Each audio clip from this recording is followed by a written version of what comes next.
Ayun, magandang araw po mga kamatik, mga kalingap at sa aking mga team katuwang. So, ito po, itong mga nakaraang araw, nakaraang linggo ay masyadong kontrobersyal sa maraming nangyayari na hindi maganda at si Kuya Bal ay nadadamay. So, marami din ang mga supporters si Kuya Bal at sa Kalingap ang nagalit dahil sa mga paratang na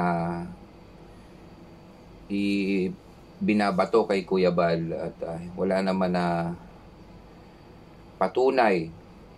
Ayan. At ang iba nga ay sinasabi na bigyan ng leksyon, ayan, kasuhan, at lahat ng pwedeng gawin. Siguro yung iba nag-unsubscribe na rin doon sa tao na may paratang kay Kuya Bal.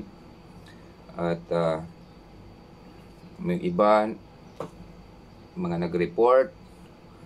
Ayan, so yung mga opinion na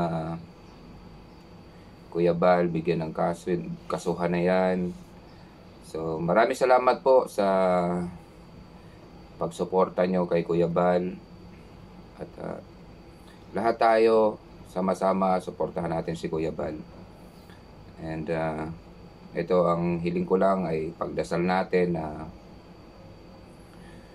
sana magawa ni Kuya Bal yung tamang desisyon.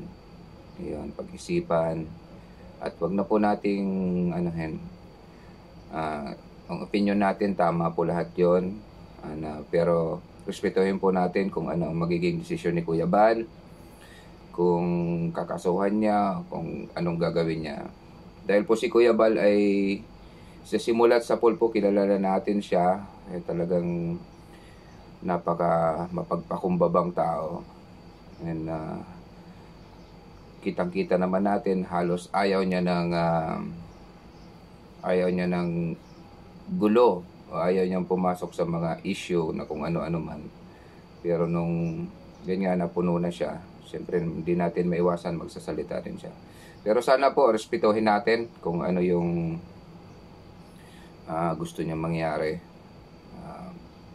Iano lang natin na lagi lang tayong nasa likod ni Kuya Bal. Suportahan po lang natin siya palagi. At ito, meron na naman tayong bagong issue ulit. Itong kahilingan ni Ate Mylene ng tricycle. So, ganun din po ulit. Hayaan din po ulit natin si Kuya Bal na magdesisyon kung bibigay niya ba o hindi. Dahil